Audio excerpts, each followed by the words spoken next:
जैसा कि हम पहले पढ़ चुके हैं कि कैंडलस्टिक एक विजुअल टूल है जो प्राइस मूवमेंट दिखाता है। जहां तक इसके ओरिजिन की बात है, तो इस कैंडलस्टिक को सबसे पहले एक जापानी ट्रेडर मुनोहिजा होमो ने 18वीं सदी में फर्स्ट टाइम इंट्रोड्यूस किया। और यह मुनीसा चावल का व्यापार करता था। एक दिन उसने ट्रेडिंग के दौरान दो किसानों को आपस में बात करते हुए देखा कि कैसे उन्होंने इमोशंस में आकर गलत डिसीजन किए।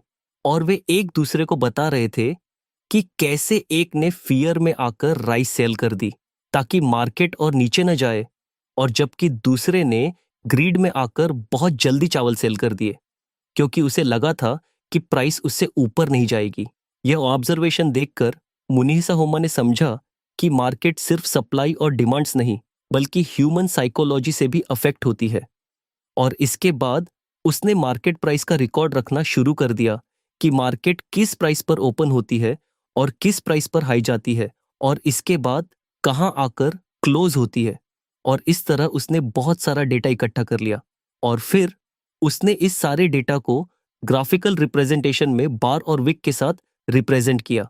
और इस तरह पहली बार कैंडलस्टिक ने प्राइस मूवमेंट को विजिबली शो किया और इस तरह पहली बार कैंडलस्टिक का कॉन्सेप्ट लाया गया जिसके जरिए प्राइस को शो किया गया। और यह बाद में ट्रेडिंग की दुनिया में मार्केट को समझने और बेहतर डिसीजन लेने का सबसे इंपॉर्टेंट सोर्स बन गया। शुरू में इस बुलिश और बेयरिश कैंडल को व्हाइट और ब्लैक कलर में शो किया जाता था, जो कि बाद में तब्दील होकर ग्रीन और रेड कलर में इस बुलिश और बेयरिश कैंडल को रिप्रेजेंट कर दिया गया। तो इस कैंडलस्टिक के ओरिजिन के बाद अब हम बात कर लेते हैं कैंडलस्टिक पैटर्न्स के। तो दोस्तों, मुनीहिसा होमा का इस तरह प्राइस मूवमेंट को एक कैंडलस्टिक की फॉर्म में शो करना बाद में बेहद फेमस होता चला गया। और इन कैंडलस्टिक्स को बाद में वेस्टर्न कंट्रीज में इंट्रोड्यूस कराया गया और जहां पर बहुत से ट्रेडर्स ने इस पर डीपली रिसर्च की और उन्होंने ऑब्जर्व किया कि कैंडलस्टिक्स हमेशा एक जैसी नहीं होती बल्कि कुछ बड़ी, कुछ छोटी और अलग अलग तरह की फॉर्म में जाहिर होती है जो इंसान के ह्यूमन साइकोलॉजी को रिप्रेजेंट करती है। और फिर बाद में इन कैंडल्स के स्ट्रक्चर के अकॉर्डिंग इन कैंडल्स को अलग अलग नाम दिए गए, जैसे कि इस तरह की नजर आने वाली बुलिश कैंडल को हैमर कैंडल कहते हैं और इस तरह की कैंडल जिसकी ओपनिंग और क्लोजिंग प्राइस लगभग बराबर हो उसे डोजी कैंडल कहते हैं।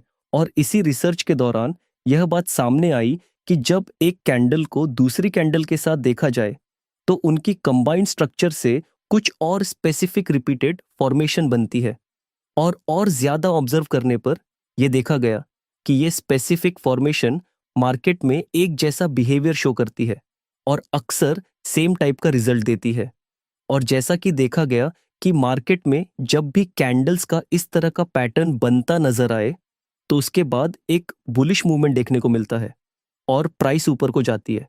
और उसके बाद इन पैटर्न्स को कैटेगराइज किया गया कि जिन पैटर्न्स की फॉर्मेशन के बाद प्राइस ऊपर को जाती थी उन्हें बुलिश पैटर्न्स कहा गया और जिन पैटर्न्स की फॉर्मेशन के बाद देखा गया कि अक्सर प्राइस नीचे जाती है उन्हें बेयरिश पैटर्न्स का नाम दिया गया।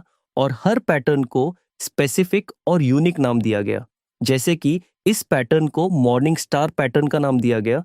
और इसके अलावा और बहुत से पैटर्न्स ऑब्जर्व किए गए, जैसे कि बुलिश एंगल्फिंग और थ्री वाइट सोल्जर्स और बहुत सारे पैटर्न्स जिनको हम आने वाले लेक्चर में डिटेल से समझेंगे और जानेंगे। तो आओ अब हम इन कैंडलस्टिक पैटर्न्स के बाद जान लेते हैं कि ये चार्ट पैटर्न्स क्या होते हैं। जैसे जैसे ट्रेडर्स ने कैंडलस्टिक पैटर्न्स को स्टडी करना जारी रखा, उन्होंने यह ऑब्जर्व किया कि प्राइस सिर्फ छोटे पैटर्न्स तक सीमित नहीं रहता बल्कि चार्ट पर बड़े बड़े स्ट्रक्चर्स भी बनते हैं जो मार्केट के बिहेवियर को दिखाते हैं। इसी दौरान चार्ल्स डाउ ने मार्केट को गहराई से स्टडी किया और एक अहम कॉन्सेप्ट दिया कि मार्केट में बिहेवियर, स्ट्रक्चर और मूवमेंट्स समय के साथ रिपीट होते हैं। इसी आइडिया की बेसिस पर डाउ थ्योरी सामने आई, जो यह एक्सप्लेन करती है कि मार्केट ट्रेंड्स में मूव करती है और पास्ट मार्केट बिहेवियर बार बार रिपीट होता है। इसी कॉन्सेप्ट ने ट्रेडर्स को यह समझने में मदद दी कि मार्केट में कुछ स्पेसिफिक और रिकरिंग पैटर्न्स बनते हैं जिन्हें आइडेंटिफाई किया जा सकता है। फिर ट्रेडर्स ने इन स्ट्रक्चर्स को ऑब्जर्व करना शुरू किया और देखा कि जब सर्टेन पैटर्न्स बनते हैं जैसे हेड एंड शोल्डर्स, तो अक्सर मार्केट में रिवर्सल आता है और प्राइस अपनी डायरेक्शन चेंज करती है, जबकि कुछ केस में बियरिश मोमेंटम भी डेवलप होता है।